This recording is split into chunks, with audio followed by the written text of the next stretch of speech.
Bonjour à tous, on se retrouve aujourd'hui pour le nouvel épisode du Linksé Mag. Je suis en compagnie de Nasbrock. Salut à toi Méziane, j'espère que tu vas bien. Après cette première semaine, ce premier épisode, on va encore parler, hein. Il y a eu pas mal d'actualités, hein. Exactement, aujourd'hui c'est vrai que cette semaine ça a été un petit peu chargé. On va aussi juste après introduire notre invité et on va aussi voir un petit peu le récap de la semaine avec toutes les news.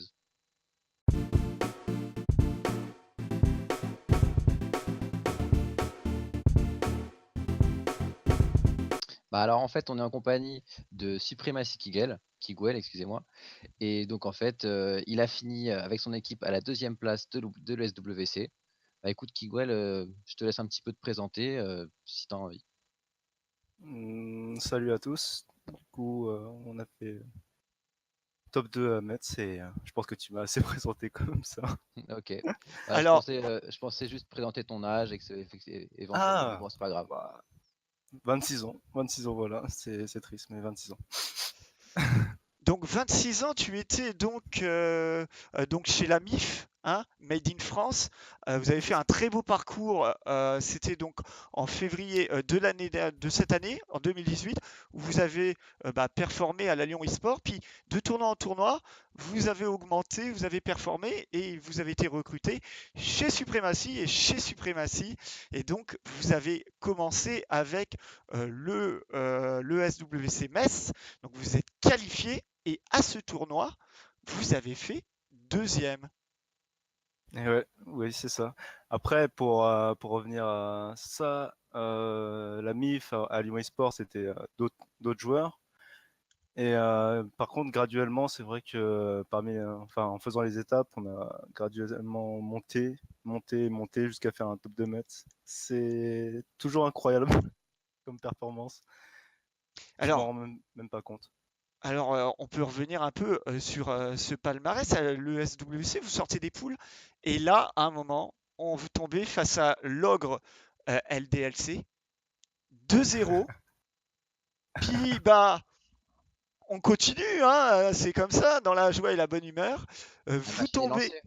la machine est lancée, vous tombez malgré tout face à l'ogre Gamers Origin, qui est un peu votre bête noire, 2-1, mais, mais vous vous reprenez après en loser et vous remontez.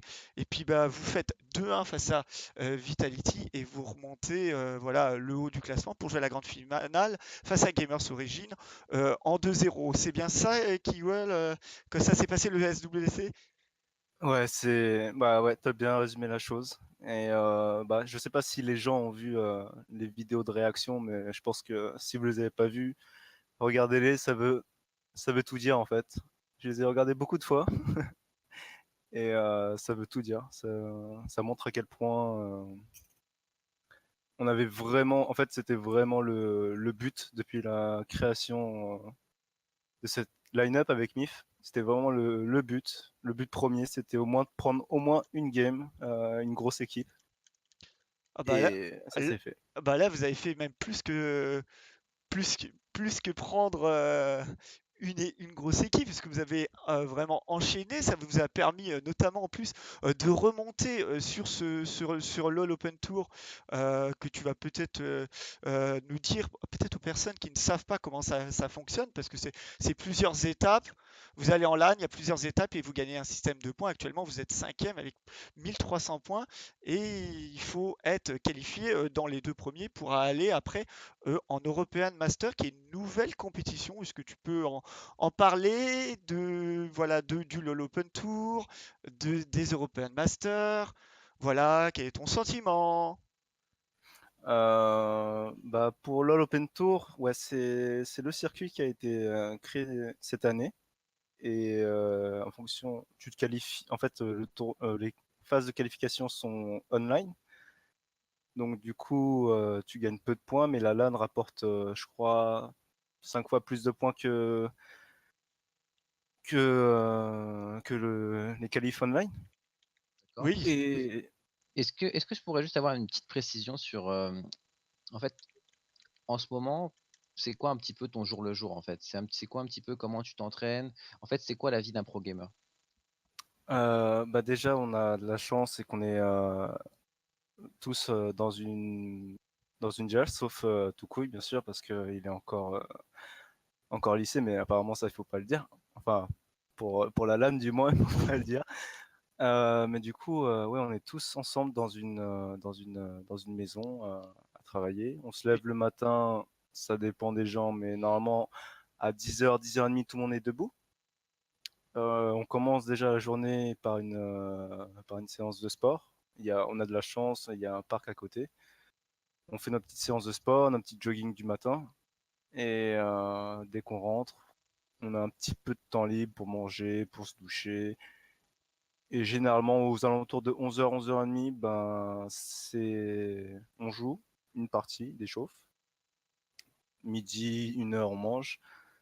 Et ça dépend des horaires, mais sinon, l'après-midi, soit on scrim, des équipes, soit on fait de la solo queue, mais à 19h, c'est 100% sûr qu'on s'entraîne. Vraiment. Jusqu'à 22h, 23h. D'accord. J'ai un deuxième truc à ajouter. Je sais pas si vous le voyez, Nasbrock et Kiguel, en ce moment là, je porte un petit t-shirt. Donc c'est le t-shirt de On la le voit, PGS. on le voit, on le voit. Hein. Ah, nickel. Je vois.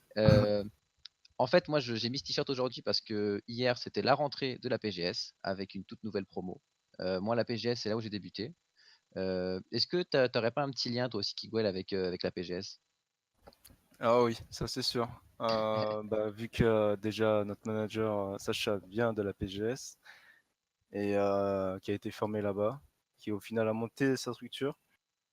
On a joué dans les locaux PGS pendant un certain moment, de très bons souvenirs et j'espère vraiment que du meilleur pour cette nouvelle promo. Alors là, tu viens de nous dire un peu ton quotidien. On voit que maintenant, c'est quelque chose qui se professionnalise. Hein. Tu as vraiment un calendrier toutes les journées avec des séances, un planning, des personnes qui te suivent au quotidien. Donc ça, c'est tout ce qui est la préparation. Et j'aimerais bien avoir ton ressenti sur cette LAN de l'ESWC à Metz. Bon, il y a eu quelques petits soucis de déconnexion, mais je ne sais pas si vous avez été affecté. Qu'est-ce que tu retiens de cette édition de l'ESWC Metz? Et je pense que tu as le sourire vu la performance que tu as fait. On rappelle, vous êtes allé jusqu'en finale et vous avez perdu 2-0 face à Gamers Origin. Bah, ce que je retiens, c'était vraiment la première journée, du moins, elle était nickel en termes de connexion. En plus, sur cette première journée, bah, on finit sur une victoire contre LDLC.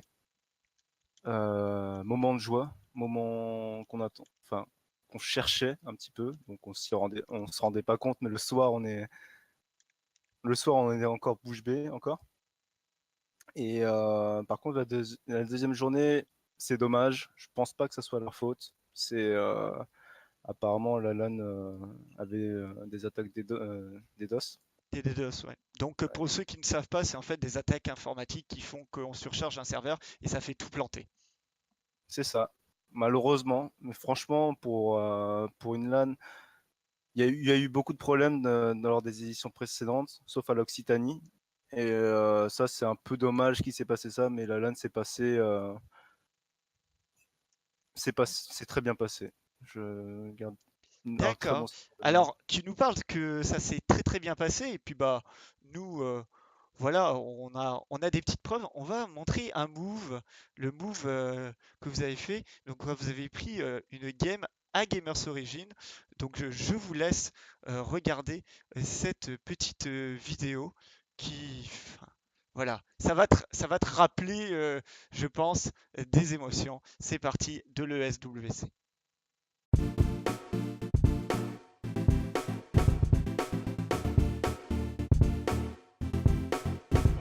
Oh, c'est atypique comme teamfight parce que ils ne sont pas du tout dans leur zone de jeu, les suprématies. Ultimate qui a été lancé ici, on va pouvoir prendre un parti. Kiguel, Oh, l'arrivée de la DC des suprémacistes, on peut trouver les dégâts nécessaires. En tout cas, les dégâts qui sont très très bons de la part des suprémacistes. Oui, tout le monde. Les suprématies qui peuvent le faire peut-être. 1, 2, 3 kills, le double kill de la part de Toucouille. S'inquiète qu'il peut aller chercher Faxi maintenant. Il va le faire. Oui, il le fait. Il peut finir. Il peut finir maintenant. Il ne reste plus que Tix. Vous pouvez encourager les suprématies. Ils sont en train de revenir dans ce match. Tinx est tout seul. Qu'est-ce que peut faire Tinx? Tinx veut finir également. Il veut finir également, mais il est tout seul, ça va pas suffire. En tout cas, les Supremacy qui ont réussi, ils ont pris ce teamfight. Au qu'ils peuvent Gamers le finir? Origin, Supremacy qui va pouvoir le faire, Oh, qui Tinx. va égaliser contre Gamers Origin. La première tourelle qui va pouvoir tomber, on essaie de faire quelque chose. Égalité solo kill par Toukouille. Exactement, il ne reste plus aucun joueur. Gamers Origin et les Supremacy vont aller chercher cette deuxième game, ce deuxième game, pour aller chercher une troisième match, pour aller chercher cette grande finale. Voilà ce que nous réserve le SW. Donc voilà, donc sur cette vidéo, bah voilà, vous vous faites en gage, Kigel, on l'a vu, près du baron, toi avec ta Poppy t'es un peu pris à part, mais bon, on a Karim qui arrive avec un Gragas on fire qui permet de split et de stun 3 personnes de l'équipe, et puis après vous roulez sur l'équipe. Qu'est-ce que vous dites à ce moment-là? C'est bon, c'est pour nous. Rush Throne. Voilà, qu'est-ce que vous vous dites? C'est bon, on l'a fait, on est à 1-1, dans quel état vous êtes? Alors, on était vraiment, vraiment heureux du coup parce que sur cette lancée contre LSC en première journée, on sait qu'on va jouer la scène sur contre Géo. Et franchement, moi, de mon point de vue, je pensais pas pouvoir prendre une game. Et quand justement ça s'est passé, bah comment dire, c'était la même sensation que quand on gagnait un BO contre une grosse équipe. C'était D'accord. un Alors, grand pas pour nous. Alors, il faut dire quand même, Gamers Origin est première donc de ce LoL Open Tour, tout en haut du classement. Elle participe aussi au European Master. Vous pouvez les suivre hein, sur les chaînes de Real Games cette semaine. Voilà, ils ont gagné leur premier match. Est-ce que toi, tu as une petite équipe qui te fait vibrer, voilà, que ce soit en European Master ou alors en LCS? Ou dans le monde, hein, est-ce que tu as une équipe favorite, un joueur que tu aimerais ressembler ou dépasser, je ne sais pas.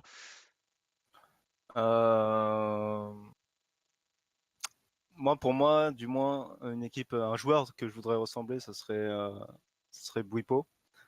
Je trouve qu'il est très très solide.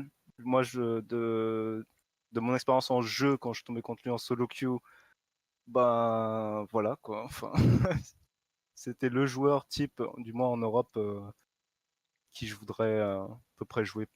Pas pareil, c'est sûr, mais que j'admire beaucoup. Oui, bah, c'est sûr que Bouipo, hein, alors je sais plus s'il est su parce qu'il remplace à tour de bras, mais Ouais, bon, je vois. c'est un peu comme le sixième homme au basket, hein, c'est la personne qu'on a besoin pour faire tourner l'effectif. De chez Fnatic, Fnatic qui a fini première des LCS. Méziane, est-ce que tu as une question à poser sur voilà, notre invité, peut-être sur les LCS ou... Bah, en fait, j'aimerais savoir si toi, par exemple, tu avais, je sais pas si j'ai le droit de le dire, mais si tu avais envie, par exemple, à un moment donné, non, est-ce que tu as une équipe vraiment que depuis tout petit, depuis que tu as commencé LoL, tu as toujours rêvé de l'intégrer, quoi? Euh, Je t'avouerai que je me suis jamais posé la question. J'ai jamais été D'accord. très très scotché sur les équipes. C'est juste vraiment le joueur qui me parle beaucoup. C'est comme Smeb. Smeb pour moi qui est un peu entre guillemets un modèle. Je sais plus il a quel âge, mais je sais qu'il est, on va dire, aussi vieux que moi et puis qui pourtant continue à jouer et à être D'accord. aussi solide à fil des saisons. Et quand tu parles de modèle, est-ce que tu parles uniquement en style de jeu? Parce que moi, en fait, je vais te donner mon avis, par exemple, personnel. Quand je parle de modèle, moi, par exemple, pour moi, c'est Dendi, qui est un joueur de Dota de mid, qui est joueur, donc, qui était joueur chez Navi, qui a passé 8 ans chez Navi. J'aimerais savoir, moi, en fait, je m'inspire un peu de toute son idéologie, en fait. C'est un joueur qui, non seulement il est fort, euh, il a tout gagné, il a tout gagné dans la même équipe, mais aussi en dehors, c'est une crème. En dehors du jeu, en fait, il sourit tout le temps, il fait tout le temps des blagues en interview, il rigole tout le temps, est toujours souriant. Jamais tu l'as vu crier, être en colère ou des choses comme ça. Est-ce que toi aussi, tu t'inspires un petit peu du style de vie, par exemple, que tu as pu voir, je sais pas, sur des vidéos ou donc de tes joueurs préférés? Oui, bien sûr, c'est sûr. J'en avais pas regardé beaucoup je vais tout avouer. Mais quand je vois que à chaque fois qu'ils sont heureux après une game, tu vois, je me dis toujours, ah, j'aimerais tellement pouvoir vivre, on va dire, ce qu'il est en train de vivre en ce moment. Entre guillemets, mais vraiment, vraiment entre guillemets, c'est ce qu'on a vécu avec Supremacy à cette LAN. Et bien sûr, enfin, Smeb, je l'ai jamais rencontré, et ça se trouve, je le rencontrerai jamais. Mais par son histoire et par comment il joue, par sa longévité, on va dire, dans le jeu, bah, ça pousse au respect, quoi. Genre, je sais pas comment dire, expliquer ça. Son expérience. Ouais, c'est quelqu'un que tu admires tout simplement par rapport à sa carrière monumentale et tu vois qu'en plus, bon, c'est quelqu'un qui se laisse pas, voilà, avoir par rapport à la jeunesse, hein, parce qu'il y a pas mal de personnes qui essayent, et bah, que ça soit sur LoL en France ou partout dans le monde, d'essayer de percer sur ce jeu. C'est bientôt les Worlds. Je suppose que tu as déjà, voilà, tu as déjà suivi l'actualité. Alors, il y a pas mal de qualifiés, hein, on va peut-être pas avoir le temps de tout développer, mais bon, voilà, on a Vitality, donc l'équipe première qui est là-bas, qui était en LCSEU, Team Liquid, ce genre d'équipe. Je pense que pour toi, ça doit être comme un rêve de te dire, voilà, moi, mon objectif actuellement, c'est de passer le LoL Open Tour pour avoir en point de mire l'European Master, et puis qui sait après les Worlds, hein, les LCS, les Worlds, parce que c'est ce système de franchise. Qu'est-ce que tu en penses de ce système de franchise? Bah, pour moi, je pense que l'Open Tour, de toute façon, ça a été créé. Enfin, on va partir de là. L'Open Tour a été créé comme étant la révélation des talents français. Pour moi, ça a toujours été ça. C'est comme la Rose School, par exemple, si on peut dire. Je sais pas si je peux en parler, mais ça a été innovateur dans le sens de trouver 5 talents et les faire progresser à un niveau incroyable. Euh, Après, pour faire justement pour monter cette échelle, mon- pour moi, je pense pas que ce soit possible. Je vais être franc, je pense que entre guillemets, je vais bientôt faire mon temps là-dessus. Et On sait jamais, on sait jamais. Regarde, si tu regardes Sébastien, donc Fucking Mad, sur Dota 2, il a eu par exemple 4 ans de pause où il était plus que coach. Il était coach donc chez OG. Et au final, il gagne le TI quasiment, je vais pas dire la fin de sa carrière, mais il a déjà 27 ans ou 28 ans. Bon, tu vois, on approche de la trentaine quand même. ouais, c'est comme il y a un mec de 32 ans qui joue pour une équipe Dota, il me semble, mais je sais plus c'est qui. Il y a un mec de 30 ans. Je crois que c'est Fear. Fear, ouais, je crois. Mais, mais c'est possible. Est-ce que tu as un conseil à donner peut-être aux personnes qui te suivent et peut-être qu'il y a des personnes qui regardent cette émission qui se disent, bah moi, mon modèle actuellement, je trouve que bah, c'est Kigwell. Voilà, qu'est-ce que tu pourrais dire à quelqu'un qui voudrait se lancer, qui sait pas, voilà, en termes d'investissement, en termes, il n'y a pas tout ce qu'il y a derrière, enfin votre mental, votre préparation. Voilà, est-ce que tu as un conseil à donner aux personnes qui se lancent? Bah déjà, c'est très dur à avoir, je pense, mais une grande confiance en soi, pas se laisser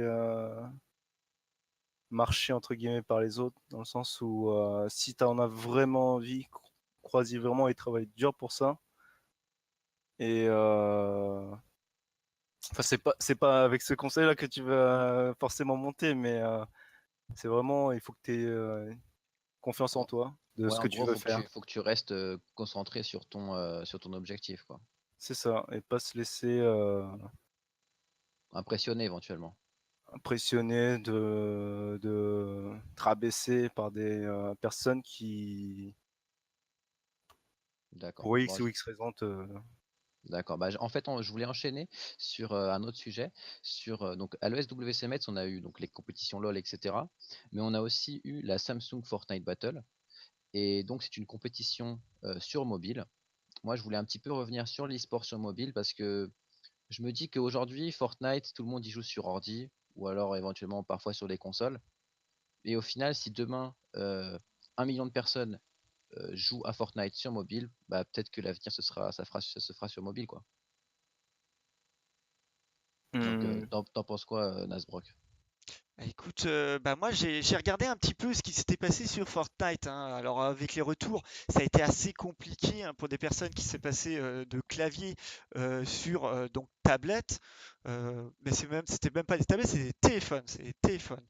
Donc sur téléphone, c'est un autre système de jeu, voilà, c'est les autres mécaniques.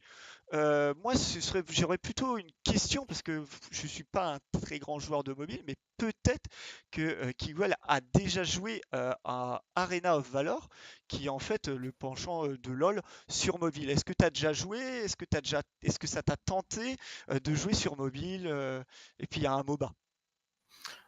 Oui, bien sûr, j'ai testé. Bon, après, je sais pas Arena of Valor, mais c'était Mobile Legends. Ou Bon, Mobile Legends, c'est pareil. ils se sont pris une petite Le baffe Claude. par Riot Games, mais ça, c'est une petite parenthèse. Mais personnellement, je te rejoins, moi en tout cas, je me vois pas du tout de swap entre le clavier et la souris à un jeu mobile. Je vois pas du tout. Enfin, c'est différent, pour moi, c'est plus lent. Enfin, être sur un clavier et une souris, bon, j'ai l'habitude aussi, mais niveau réflexe, il sera plus rapide. Mais après, si l'avenir, c'est ça, si ça se développe vraiment à un point où Est-ce que tu il y aura penses le que même niveau de jeu, est-ce que je tu sais- penses que les compétitions, que ça soit sur mobile, des MOBA mobiles et des MOBA traditionnels sur ordinateur, peuvent coexister avec des compétitions sur le même jeu ou sur des jeux différents? Voilà, parce que tu nous parles de l'avenir. Pour toi, il semblerait que bah, c'est possible que l'e-sport mobile pour du MOBA, il y a des compétitions, ça puisse, il faut juste trouver un public.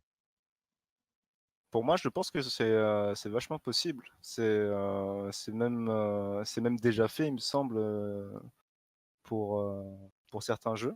Alors, J'ai pas envie de dire n'importe quoi, mais il y a déjà eu des compétitions MOBA sur mobile en 3v3.